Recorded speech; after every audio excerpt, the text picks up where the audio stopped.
and Rob McGregor welcome you to a place where all kinds of phenomena flourish. Voices whisper ancient secrets, signs and symbols are abundant. UFOs, ETs, ghosts, and even the dead move about freely. Here we meet authors, researchers, and investigators of the mysterious, the strange, and of the inexplicable anomalies that surround us. Step out of the everyday world and take a journey into the mystical underground.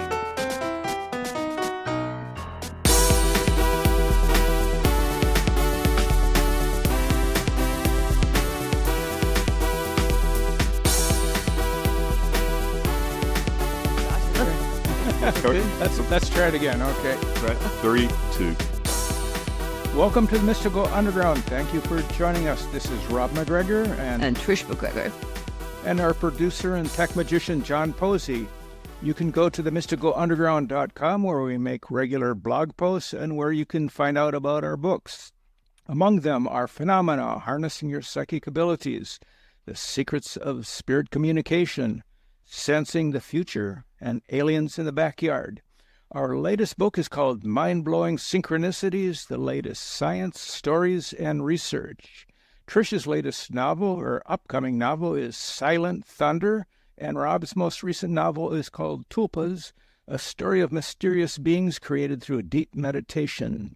If you are watching us on YouTube, we would appreciate it if you would take a second to click the like, subscribe, and notification buttons so you never miss an episode. If you prefer to listen to the show, it is available wherever you listen to podcasts. Please subscribe there.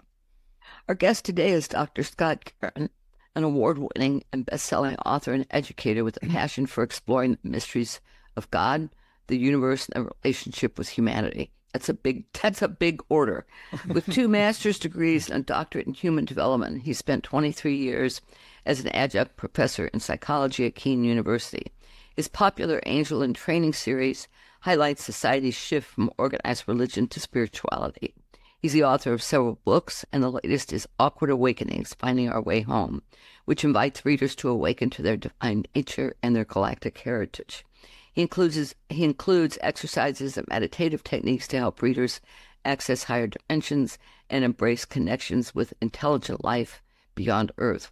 Welcome, Scott. It's good to have you back. Welcome, Scott. Welcome. Thank you for having me back. I was here, a couple years ago with my... Yeah, I thought, we weren't looking sure. for an Angel's book. Yeah, a year and a half. Yeah. Right, yeah. Well, okay, this book has a really unusual title. What is an awkward awakening? Please explain that. Well, the awkwardness is all about a paradigm changes and new things, right? And so what I feel is, and I'm sure you've probably heard from your guests, just this idea of awakening, ascension, Earth's humanity is on a path. Right. And that's what really captivated me. And really, I was kind of given this book as an assignment to do. I had an Akashic record reading. Oh, first time ever. Yeah, first time ever for me. I booked this person, and basically in that reading, she was saying, so you're thinking about a book? I'm like, this is a little over a year ago. I said, yeah, maybe, maybe it's about awakening. I don't know. And she goes, that's it. That is the book. Oh, wow. And she says, your guides and angels are giving you a scroll, and that scroll is a book. And for the next several months, you're going to learn what this book is about and write about it. And so it was, and obviously the awakening. But the thing is that I believe, from the psychologist side of me and human development side, there's things that, humans don't like change. And we really? resist it at every step of the way. But now the things that are happening in this world today, you turn on the news and you can see the beginnings of a change. But so the part of the awkwardness is where humanity is going. We're shifting from organized religion to spirituality and psychic services, and more people are meditating on the planet than ever before. And so it's new, And so that part is one part. And the other part is that it's the idea that once humanity reaches a certain level, a certain vibrational level, emotional level, a oneness, unity consciousness of oneness, and that we get that we're all divine, we're all extensions of the divine. Once we get that, we'll certainly start treating each other with more respect. But once that happens, that's when our connections with our galactic neighbors will commence. So the so-called first contact, is what people talk about, but it's not really the first, right? We all there's so much information out there. I mean, like, let's just call it, right? There are ETs. They've been around for millions of years on the planet. Now they're becoming more popular in a sense with a lot of the whistleblowers. I don't know if you saw the last September 9th hearing. Now that the whistleblowers in the military are being protected, they're coming out.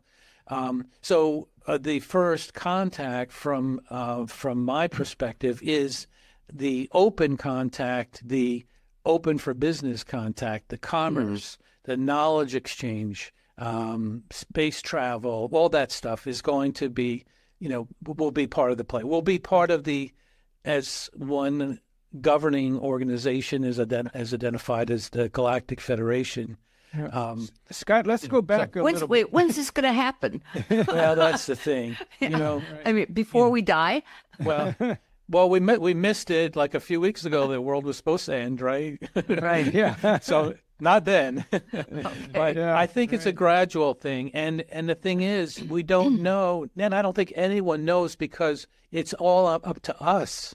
It's up to us. Are we going to embrace the divisiveness, the anger, the hatred, or are we going to allow this awakening to take over? So at some point in time, and there's another couple indicators that say soon, but soon could be hundreds of years. You don't know. What about this comet, supposed comet? Yeah, it's headed toward. Yeah, I don't know. I mean, there's all different things, all different thoughts about it. I haven't spent a ton of time into it because no one really knows, and all conjecture. But what it does remind me of how fear-based we are as humans. Back in the 12th century, right? They see a comet in the sky and like, that's it. It's going to be We're done. a comet. Yeah. Or the first, I always like to say I think the first movie about flying saucers was called It Came from Outer Space. And, a flying saucer lands in the desert. What do we do? We send a Jeep with a machine gun and we start shooting at it, right? Because it's got to be evil. It's got to be. So, again, it's our innate, I think it's in our DNA to be afraid of anything that we don't know about. So this comment here coming in, is it? I don't know. Right. So I don't know. Okay. Scott, I'd like to go back a little bit to talk about how your journey began. What question did your pastor ask you many years ago that led you onto this journey? Wow, you know that. That was it. That was it. And so I was, as somebody asked me, like, so what was your spiritual interest? Where did it arise from? And I said, I came in hot. In this life, I came in hot because when we were raised in a Lutheran church, and the only thing I liked about the church was the sermons, and this is like when I was in 6th, 7th grade, and so we went through the confirmation classes and all that. I was doing all that stuff. And the second year of the confirmation class in the Lutheran church, 8th grade, you were supposed to take notes on the sermons and hand in the outline as part of your requirements. Now, I knew about this because I have 3 older brothers and sisters, and they said, look, this is going to happen in 8th grade. But so I started taking notes. I was not a good student, but I started taking notes in 7th grade on the sermons, and I just filed them away. I didn't have to hand them in yet. So I was doing that all year. Then the next year comes, all right, officially have to hand them in. And then I was going through them like, wait a minute, he did this sermon last year. Right? And back then, as a kid, like the minister, was like larger than life. He was, with the robes and the stern. He was a very, very nice person, but he had like that stern, a presence about him. And so I didn't want to ask him. And then a couple weeks later, another sermon popped up that he had done the year before. So it took me weeks to get the nerve to ask him about this, right? So I'm like, I don't know. So at the end of the service, usually pastors are at the door and they greet people on the way out. And I waited for a break in the crowd, and I said, Pastor, I just wanted to know what. I've been doing the things of the sermon, and what is the reason for that? Please, there must be some reason in my mind. There must be some, reason. Maybe we didn't get it. Maybe God wanted to, speak through him again. And he said, Scott, put his hand on my shoulder. This is a tough job. and that was it. That my That's honest. life like cracked in half as far as spiritual goes, and I just like, wow, and so then I knew, I kind of like, now it's more on me than on them, like even at that age. And so that kind of started my journey, right there. That's what his response was. 8th grade, 7th grade, that's pretty good. Yeah.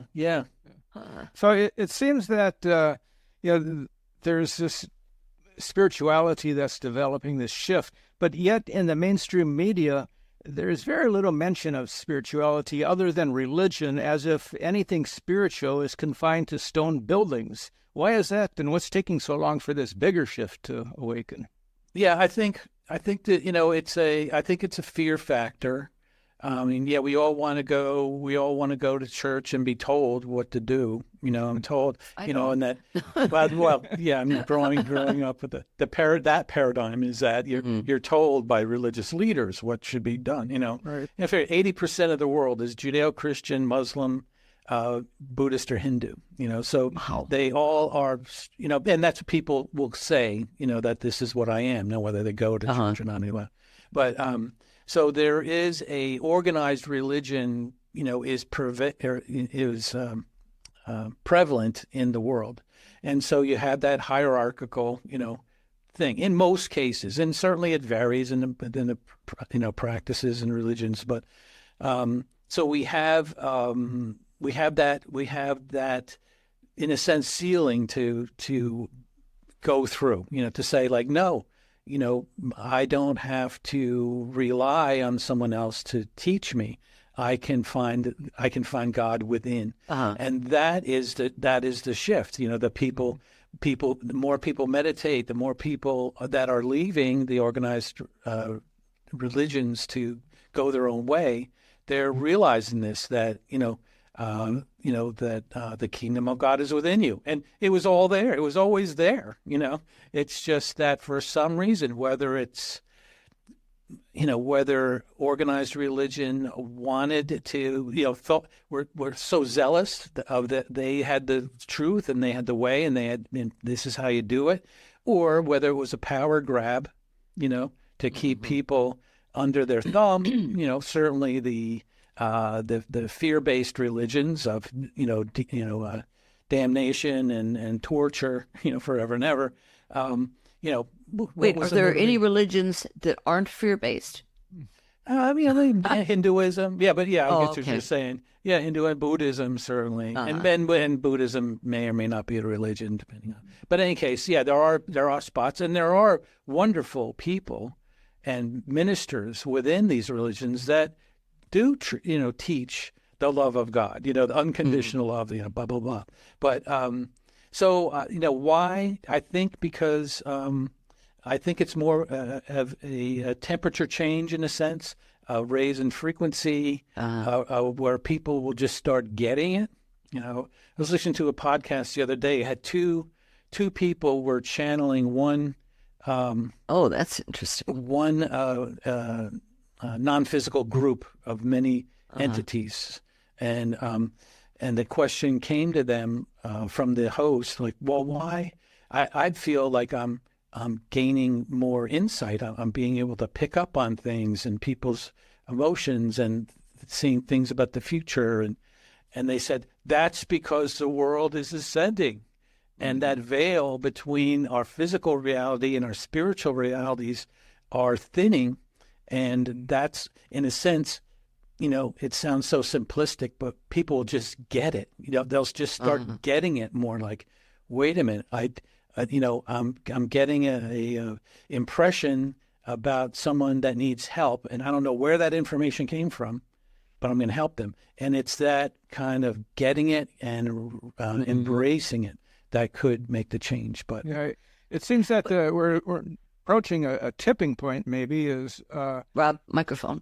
Okay, we're approaching this tipping point, but still there's a strong backlash that exists too. That seems to be I don't know if balancing is the right word, but slowing things down.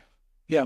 Well, okay. So a couple things. One is that in looking about this change that's happening in the ascension. Now you can hear it, and part of the awkwardness of this book is that I introduce modern day spiritual sources. And what are they? They are people who channel spirits, who channel angels, which I kind of introduced in the other book, and also people who channel extraterrestrials. And I'm sure you know about these. And what's amazing to me is there's dozens of people who have been doing this for 30 and 40 years, and they have books out. And it's all out there, for just there may be hundreds. Yeah, yes, but and so and then that's what I started looking into. Dolores Cannon's work. Right. It's hypnosis, but it's a certain type, and you have in any case, the idea of channeling and getting information from non-physical sources is a source of information. So when you look into that, when you start wading into that, you see a theme of ascension. And then along with that theme of ascension of humanity is a turbulent time, is a time where transformation, certainly. And in that transformation comes a lot of resistance. Some would go as far as to say the dark energies know that their time is limited and they're fighting back. And it kind of, points to that. The other source of information is the yugas. You familiar with the yugas? Kali yugas. That word's familiar. Yeah. So in ancient Hinduism, everybody knows. NASA, science knows that the earth wobbles, right? It's like a top that's wobbling. And if you take a beam of light and shoot it out of the top of the North Pole, that wobble, millions of light years away, will create a circle. And that circle takes 29,000 years to make one revolution. It's 1 degree every 70 years. So ancient Hinduism came up with yugas. They said, okay, that circle is made up in 4 parts.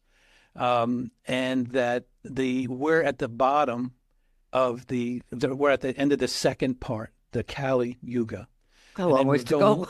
And then and we're going into the Sate Yuga. And what they said is that it's a time that from the first half was a difficult time of darkness and fighting and, not really understanding who we are, our divine nature, etc.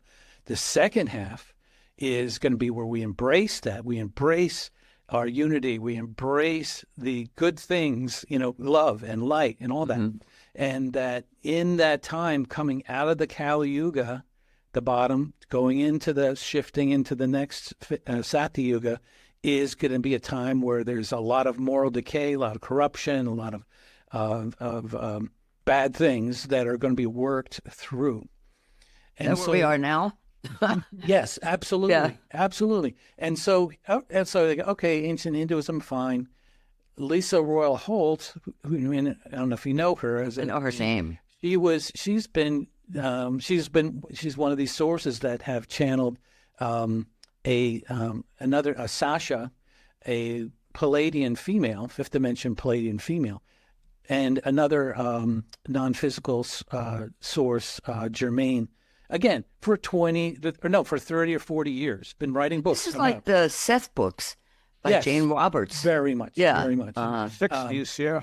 Yeah. Yeah. So in her books, one of them, she says that she was channeling Satya or Sasha, and Sasha said that and she didn't say it like that, like but she said that we're coming out of the dormant winter phases, and going into a spring and summer, and during that time there's going to be a lot of turmoil.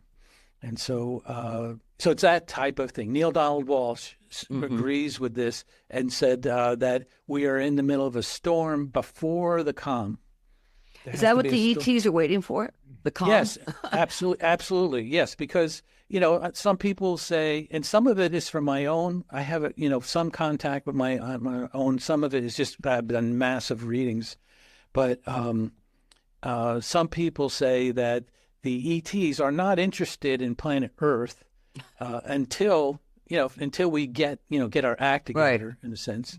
I don't know if you've heard of Bashar. Yeah. So I love one quote that was given to him. Is like, why would we want to land our ships in an insane asylum where all the inmates have guns? Yeah, good point. Good point, Bashar. Yeah. So, and another Pleiadian quote was, humans want to reach for the stars, but often they can't reach for the hand of those that need them. Wow. So they're, in a sense, waiting. Some people would say that they don't want to get involved with Earth because we're so messed up, emotionally. We're still fighting with it. We think this separation that we see, and the good and the bad, and that we're still stuck in that. We can't see beyond that and capture our unity. But and that they don't want to be contaminated. Like, we don't want that stuff, anywhere near us, type of thing. So that could be it. And that's what we have to remind ourselves, that the ETs, because some people say, well, why haven't they been around? They're so advanced. Why did they help us? And no, they're waiting for us to mature. To help ourselves. And to help ourselves. They're not gods. They're not gonna be the gods that we've all been used to, heard about growing up. Somebody save us. They're not our saviors. No, they're our colleagues, our family members, and they're waiting for us to kind of get it before they start interacting with us on a regular basis. Have you had contact? Yeah. So what happened for me was, so I kind of help out with another podcast called A Psychic Story, and that was my co-author of the Angel book, Nicole Bigley. And every now and then, we'd have guests on, and there was one witch that was on, a Wiccan, a witch. She's she was a wonderful person, and I wasn't involved with the interview, but I listened to it, and she introduced scrying to me. Do you know what scrying is? You think you're a listener? Yeah. So you take the mirror and a candle, right, and you just start writing. I'm like, well, I'm going to try this. And so, sure enough, this dialogue just came out, and it was all very positive. They're all it was very lively. They spoke, it whatever it was, it said we were so happy, and they were telling me things about what was going on in my life and encouraging me, everything positive.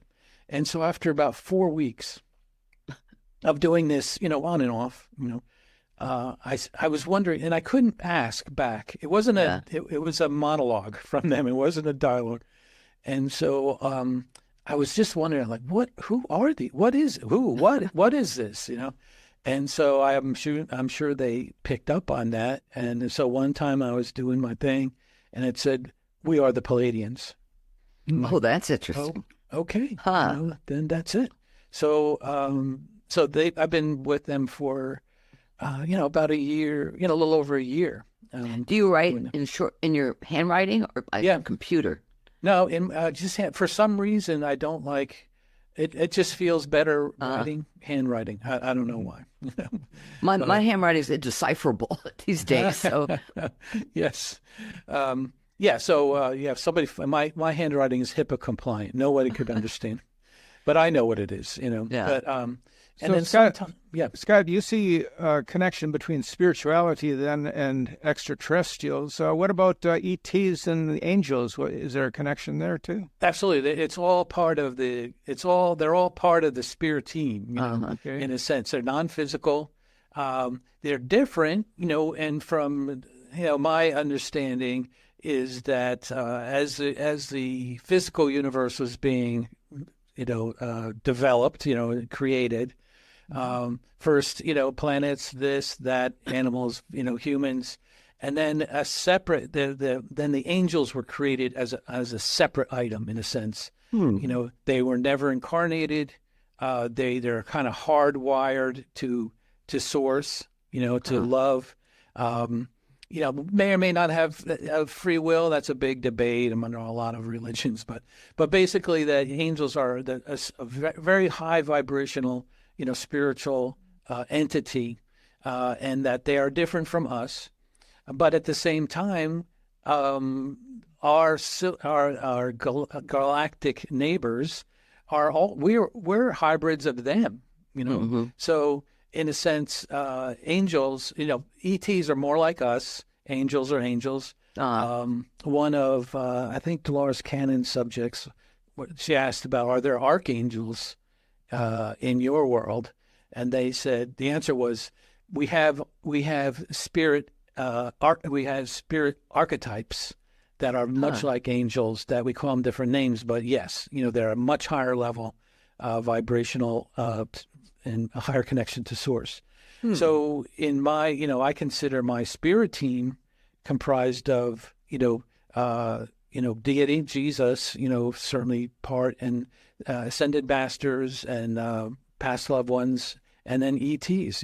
I can meet with them all, and they're a different feel. You get a different feel, like they're different. Some people would say vibrational level. Who knows? But when I hear the Palladians coming through, it's definitely different from when I'm interacting with the angelic realm.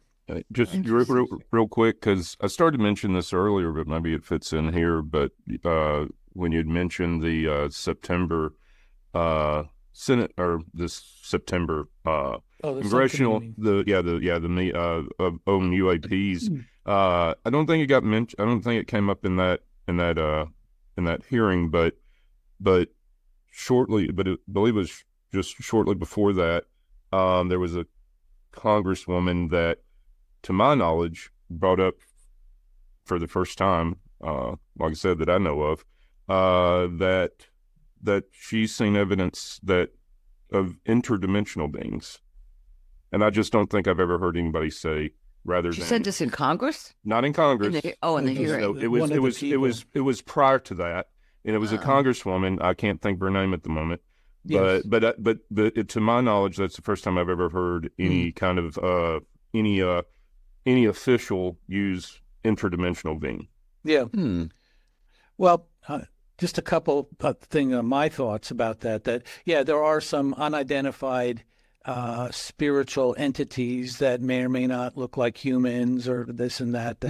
Some people have said, well, they must be interdimensional, or there's some ET civilizations that are non-physical. They're just they're in the higher living in the higher dimensions, and they don't reside in physical bodies, but our physical universe. But so the one idea, and part of the awkwardness of my book is to say that to bring in the idea that we all are multidimensional beings, and I really try and point out that we are stuck right now we're in a three-dimensional box, right? We have, we have our physical senses, we have length, width, height, and time, and a Mikio Kaku, physicist. Yeah, he had this one example. Like if he was looking as a kid, he was looking at a fish in a pond, and he said, "Well, the fish, can look, they have eyes on each side of the head. They can look to the left, look to the right. They can look forward and backward, but really up isn't part of their world, And he said, so if you pick up that fish out of that water, all of a sudden they're seeing beings that can move around without fins, and they could breathe without gills, and a whole different universe. And I thought what a great illustration that, that says, hey, what we see right here, that's just part of it.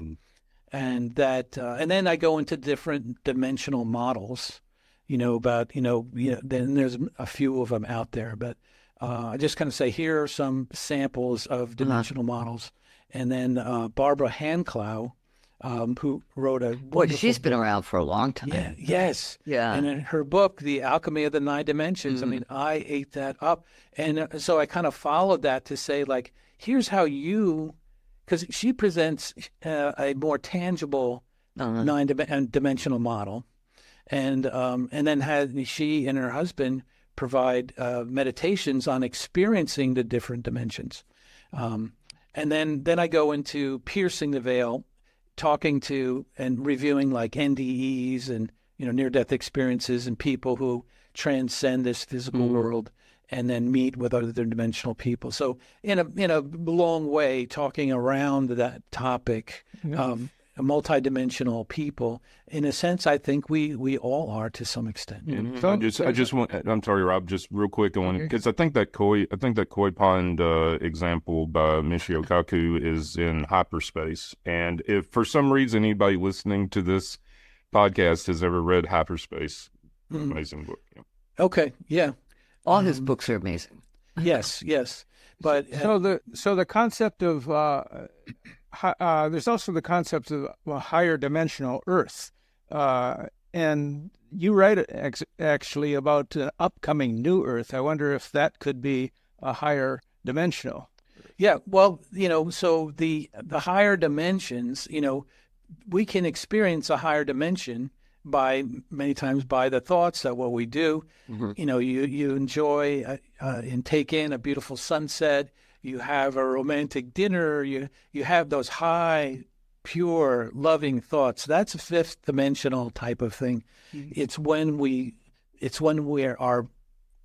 like that all the time that we can transcend. And so there's a lot of different talk about the new Earth, and maybe it's already happening. Maybe it's already split. Maybe we're involved with that now, and that we'll just won't notice and focus in on the bad stuff, in a sense, the darker energies, and then we'll kind of be living in that fifth dimensional Earth. I don't know. There's so many. Can we leave those behind that want to focus on negativity? Well, that's what one perspective is that, they'll be, they're not going to be destroyed. They're just going to be living amongst themselves in their own little place in the universe. Right. Yeah. So here's another kind of random thought on it, that how are we going to, as a population, as humanity, going to get to that point? Because there's no way, there's no path to get there from here.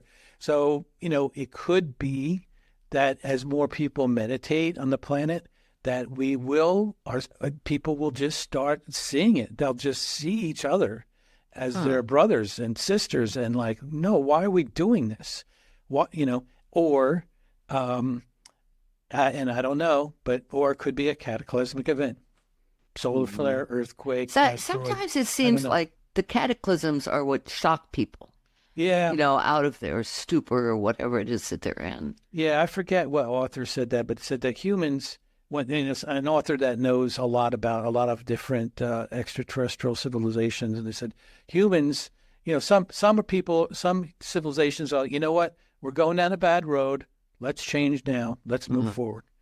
But humans, no, we gotta go till we're at the brink of destruction before we make a major change like this. So I don't know. I just, obviously you don't, hope not, but maybe that's our individual and cultural path, that we have to experience something like this in order to grow. Could be. Reach the Yeah, but I mean, if you die in it, what's the point? Well, Well, yeah, I mean, but then it goes back to your cosmology. Yeah, that's true. This is one life of 1,000 for Right. you, Trish. So, this is, God. hey, I was on Earth. We go with your buddies, and a million years from now, hey, I was on Earth when the whole thing went down. The whole thing went up. But it's these types of ideas are, I think are important. They're coming to fruition. They're becoming more, I think, becoming more commonplace. Well, it's funny. About 15 years ago, when we got our first dog, or maybe it was 20, we'd be at the dog park, and I'd say to somebody, "Do you know what synchronicity is?" And nobody knew. Now, people know. Yes. So there has been a growing awareness of certain things. And also, at the dog park, sometimes we meet somebody who has lost a loved one, and that's why they started coming to the dog park. And Trish always asks, "Have you been in contact?" And the amazing thing, people say yes. Yes. Wow. Well, and with synchronicity, the band The Police certainly popularized. Right. That's true. But I mean, even with music, people really didn't know what synchronicity was. Right. They understood coincidence, Right. but not synchronicity. Yeah, and a lot of people, when people ask me, like, well, so, all right, you didn't know about angels, and then now you're kind of into, you kind of have a communication with them. How does it all start? And I said, it starts with just looking around your life throughout your day. Ask for something, or be in your prayers or meditations, you're looking for something. That is going to appear somewhere, but it may be an unusual place. Yeah. But just be aware. And then that, to me, is like a great way to take a baby step to say, like, yeah, I do have intuitive abilities. There is another part of me that's beyond what I ever thought I could be, It may be the dog park. Yes. Go to the dog. Go to the dog park. Go Ask to questions. So what exactly is piercing the veil that you mentioned, and how can people experience that? Yeah. So the piercing the veil concept came to Barbara Hanclau. It's been around, the veil between physical and spiritual. And in her dimensional model, the fourth dimension is a veil that's, as spirit slows down its vibrations to come and interact with humans. And where we are living now, it's a slower, denser environment that where separation is rampant. There is a you and a me, and a black and a white, and this and that. When you go through the veil into the higher dimensions, the fifth and beyond, then things are much more unified, and oneness and love and light. And so piercing the veil is like, okay, how do we as humans living in the third dimension pierce through that? And so I go through the different ways you can do it. And, one is, some people are just born with it. They just have, I don't know if you've known or spoke to somebody. They just, I knew, when I was a kid, I knew that I was someplace else, and then now I'm here, And so you have that. You have trauma. A lot of people who have trauma and traumatic childhood experiences develop a sensitivity that goes outside of themselves into other dimensions to maybe talk to angels or spirits or past loved ones. The third way is learning, which is what I'd have done. You just learn and you practice, and you take a mediumship class, and you meditate. And then another way is near-death experiences. And then it was so hard because I tried to keep each chapter fairly concise. But once I went down the road of near-death experiences, 50 years of research, starting with Moody's book, and nothing new has come up, or contradictory from when Moody first wrote his book. That's true. And so you get into that, and you start, and for people who are looking for tangible explanations of at least their life after death is, what's beyond this physical veil. You get wonderful, just wonderful things to do and learn in that time. And then the other one is psychedelic drugs, that you can do, and lots of, controlled environment, therapeutic environment. Don't no, I don't want any of your listeners going out and experimenting on their own. But certainly, and it's coming into play more in psychology with dealing with trauma, ketamine and even ashwagandha and other types of things. MD. So, yeah. So piercing the veil to me is experiencing, to moving out of this physical environment and getting, and it, just like the NDEers say, they see things it's more real than this. The colors are more real. There's a oneness. There's a peace. They just get that, and so that's what I call piercing the veil. Yeah. Well, what about OBEs? Also, OBEs would be like the near-death experiences without dying, right? Yes. And that's it. The whatever way you perceive, another part of you, a part of this is certainly legitimate. Yeah. I was going to say, you can also talk to a medium, because I've met some really good mediums who do have a concept of what the other side is like. Oh, yeah. Sometimes their ideas differ, but it's... Yeah, that's a really good thing. Now, I got to revise the book now.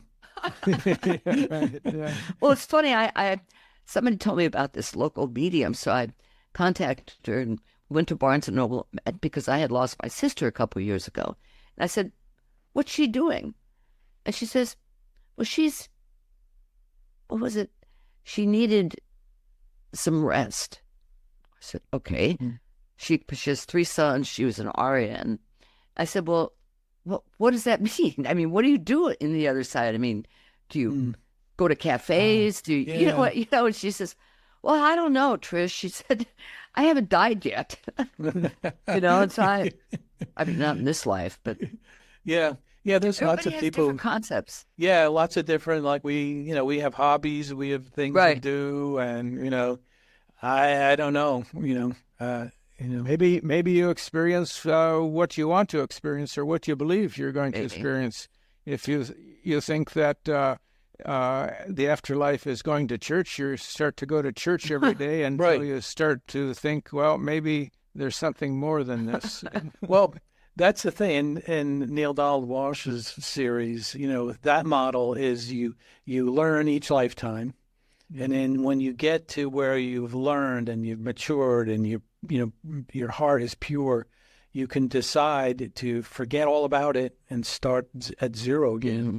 Or you can become a spirit guide, for those who have not, in the physical world. But he said, that most people will reincarnate back to do the life that they just lived over again. Like they just I don't know, but it kind of, I could see how that could happen. Like, oh, I should have done this, I should have done that. Who knows, Yeah. And maybe. Well, I asked this psychic too. I said, "What happens to animals?" I mean, we have our backyard is like a pet cemetery. All the cats we've had and everything. It's like, I keep thinking Stephen King's going to walk out. Hey, guess what, guys? It's spooky. Yeah. Well, they're spirits. I mean, they're sentient beings, and people, say that you'll meet them, when you cross over. You'll meet your loved ones and you meet your pets. And I hope the pet thing is true. Yeah. I'm going to be mad if it's not. I know. I think they have more pure hearts than humans. I think so too. In general. Yeah. That was that. Well, I was just going to say, obviously not my current dog, but my Tyler, my previous pet was that was his dedication when he passed away.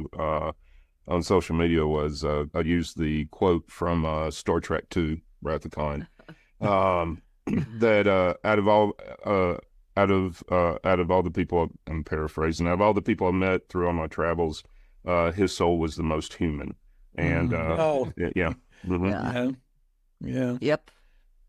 Yeah, I put an epitaph on my mother's grave. And said, it says, "Until we meet again." And my sister said, "Oh, what do you mean by that?" Yeah. Every family has skeptics, Rob. Yeah. So your book, actually, you go into 3 chapters on consciousness, and what about unity consciousness? What do you mean by that? So it's a new term, but not a new idea. It's and I talk about the certainly the religious traditions. If you look for that, you'll see that we are all one. That we are part of one. But the practice is much different. Obviously, they practice separation and hierarchy and this and that. But so when you look at the origins of humanity from a few different positions, you'll say, well, we all came from source. Everyone kind of agrees with that. We all came from source. And so it's a return to that idea, is unity consciousness. And that is the goal, the stated goal, of where humanity needs to be. And the unity consciousness thing is not, it just means you acknowledge that we all came from the same place, that we all have a divine nature, and that our individuality is much like, the hand, the figure of the hand. We each have a finger on the hand, we have individual fingers, but we're all, they're all part of the hand. And so that idea is a very important part in our ascension or awakening nature. And science is catching up. If you see, you'll hear bits and pieces now about, maybe consciousness is really the only thing in the universe and we're just a part of it. And then some people go on that we're all, is this just a computer simulation? Right. That's the idea in a sense, but I'm making it a little bit more ET focused or IT focused. But it's the idea that, consciousness, even science may come to the conclusion that we are all part of one network. We're all part of one. Aaron Schrodinger said that the number of minds in the universe is one, and he's a physicist, pretty famous. But so it's that idea, and to me, if you grasp that and really feel that, then you do look at others, even people you hate and we think are evil. You say, hey, we're all part of the same family. We're all part of the same structure. And we may not get what's going on now, but maybe when we move on into another dimension beyond this physical life, maybe then we'll get it. To me, though, I just want to make one comment. When you talk about source, people have so many different concepts of what source is. Yeah. Some people say it's God. Other people say it's this. They're all different. Right. Yeah. Well, there's 4,200 distinct religions in the world. Yeah. Right. And then you can go the gamut. And even within the religions in Christianity, somebody just 2 years ago said there's like 30,000 variations of Christianity. So, yeah. So, yeah, source, God, what is it? Some of the modern day spiritual sources that I've been talking about, they all go back to a single source, the single consciousness, the I am, the I am concept. And this fellow, Matthias de Stefano, I don't know if you know, I know that name, kind of philosopher, spiritualist. He said that it's when the I am asked itself the question, what else can I become? And that's the moment that the universe expanded, because it is like, what else can I become? And then bam, that was it. And then, humanity kind of comes out of that. But realizing, it's a very well-known quote. I think Wayne Dyer's credited to it, that we're all, spiritual beings having a temporary physical life. Right. Do ETs are they spiritual? Meaning? Do they have spiritual beliefs? ETs? Oh, yeah, absolutely. And I say absolutely, from when you go through dozens of these modern day spiritual sources, say, yeah, they're really more like us. Even some people say that the Zeta Reticuli, the grays, which are commonly known as grays, they are future us, maybe a billion years ahead of us.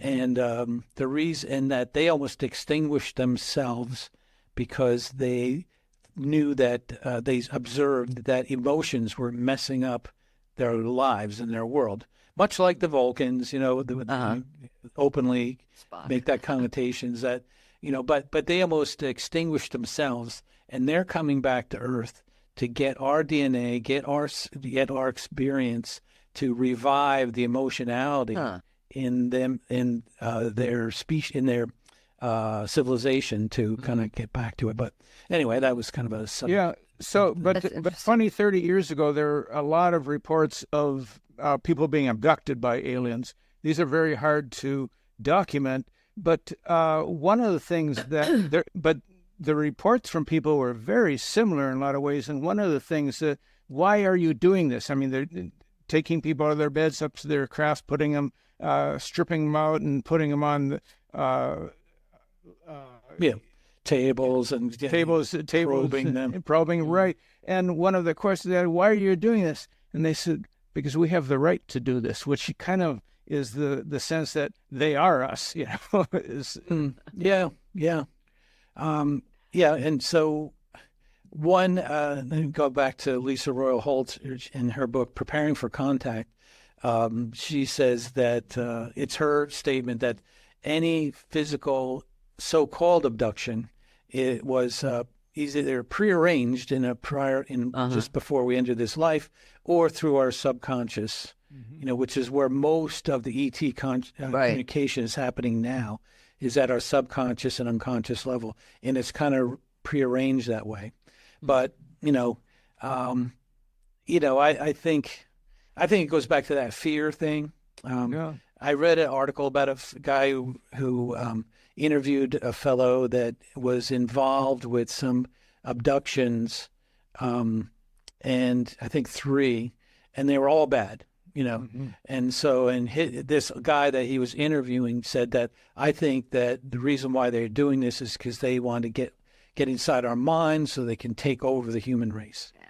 And this guy was an award-winning journalist, and I like, screw this. I'm going to write back. I'm like, why do you go to the point that that these are bad? That you believe you're reporting that this guy said this? It serves no purpose. I mean, maybe more responsible approach would be to find out what happened, what did this guy see, and let us make up our minds. But to promote fear like that, it really starts getting me mad, especially with the ETs, because from the vast majority of people that are in contact with ETs now and have been in the past, they say, there are bad actors. Just like Trish, yes, bad actors. But not just like human, because these are like in the single percentage points. Humans, I wouldn't say. I'd say much more, maybe 50%. I don't know. But so that's kind of a pet peeve I have. Yeah, but it's fun. I was just going to tell, a few years back in 1987, we were writing for Omni magazine, and we got to go to a UFO conference where Bud Hopkins and Betty Hill were the guest speakers. So we ended up spending a weekend pretty much with the two of them.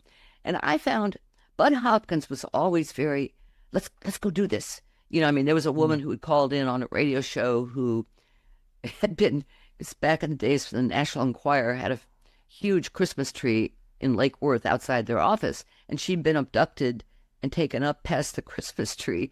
And so anyway, he went and, regressed her. And we got to watch the regression, and it was interesting. And he never said, did they hurt you? Or, it was nothing. He didn't promote fear. I don't think. Yeah. I think also now there's very few reports of people being abducted now. I mean, Whitley Strieber says there's not. Well, he said there's none. Yeah, but he told us. Yeah. So that's the phase has seemed to move on. But this woman Trish talked about, who was abducted from her house in Lake Worth and next to the National Enquirer. And they had this huge Christmas event there, and I think in like an 80-foot tree or something that was decorated. All decorated. And I remember Bud asking her, she said she pointed to the Christmas tree to them and both said, "What was their reaction?" And she said, "They weren't impressed." I mean, nope, we're just taking you, lady. That's the Christmas tree. One analogy I like to think about, I was watching some show. It's a modern day TV series, I guess, but it was based in, the settlers going out into the West, and they had their horse-drawn wagons, and they're all, slopping around in the mud trying to build their cabins and this and that. And I got, okay, suppose you take that person, that group of people, and stick them into Times Square, present day. Like, they're going to get freaked out. Like, what the heck's going on? Yeah. But even at that, they'll see people like them walking around and stuff. But still, they'll be overwhelmed by the lights and the sounds and whatever. Now, suppose that advanced civilizations, hundreds of millions of years, 500 million years, maybe 1 billion years down the road. So, us trying to grasp what they're like, is very difficult, and we often try to project our own what we think of. Oh, maybe he's hungry. Let's make him some meat. No, it's totally different. Get him some yogurt. Yeah, yogurt. That's what you need. You look gray. You need some meat in you. So how can people prepare for the individual awakening and interacting with ETs? If that's what's so I have 2 chapters on that, and I go into detail, and I present a protocol by a fellow Marty Rawson, who I met through a podcast. He was a guest, and he's just a great, plain speaking, honest guy who had one of the time gaps, where he was missing for like 3 hours when he was a teenager, I think. Yeah. And then later on in his life, through different scenarios, came downloads of information about a tremendous amount of things. And then he's interacted with several representatives from a few different ET civilizations. And he just taught me that it's safe. Like, you can be safe. These people aren't out to eat our brains, And so I have his protocol. But before that, I have a chapter on preparing for contact, and I look at a variety of authors and present, their kind of findings and how to do this. Mm-hmm. And so there's, the biggest thing is fear, that we have to address the fears in our lives. And Sasha, the Palladian female through Lisa Roy Holt, was saying that is the biggest barrier, is fear. And that fear of the unknown, is not necessarily fear outside of ourselves. Mm-hmm. It says, they point it to fear inside and our shadow work. If you're familiar with Jungian. Yes. It's a direct reference to the shadow work, that we have a cohesive emotional, we do the best we can. You can't cure yourself, but just make yourself aware of the things about yourself that you don't like and accept yourself in a full manner. Right. And then you will be better able to connect. Because, so the example that Sasha provided was that it's interesting. They presented the humans have 3 levels of mind. You have the conscious state, the subconscious, and the unconscious. And the analogy that they have is like, suppose you're in a room and somebody's speaking in front of the room, and you're in the back. You can see their head and shoulders, and you can hear them, right? So you can get information that way. If you're sitting maybe midway up, maybe you can see part of their torso. Maybe you can see their hands moving. And some gestures that you couldn't pick up before just looking at the head and shoulders. And then if you're sitting in the front row, you can see their feet. You can see, are their legs crossed? Are they moving around? Whatever. Mm-hmm. And so what was explained is that three minds, and that the ETs can see, when they look at us, they see all 3 levels all at the same time. Mm-hmm. So if we are struggling with things within ourselves and our unconscious and our shadow work, it's going to look like a massive, like a just like a fog of disjointed energy. Yeah. And so the idea there is to do your shadow work, and then do physical preparation. Same thing: diet, exercise. Keep your body moving, and then do some cleansing and clearing, and maybe do a protocol of your own, make an altar in your home, that type of thing. And then there's some things you can say. There's some chants you can do, and there's a lot of different ones. Yeah, but, Scott, we're coming to the end of our hour now. Can you quickly tell us what God is? Stop, Rob. In the last minute? You got 30 seconds. Stay tuned for next week. Scott, tell people how they could find your website. Okay. Not about God, but about how to find you.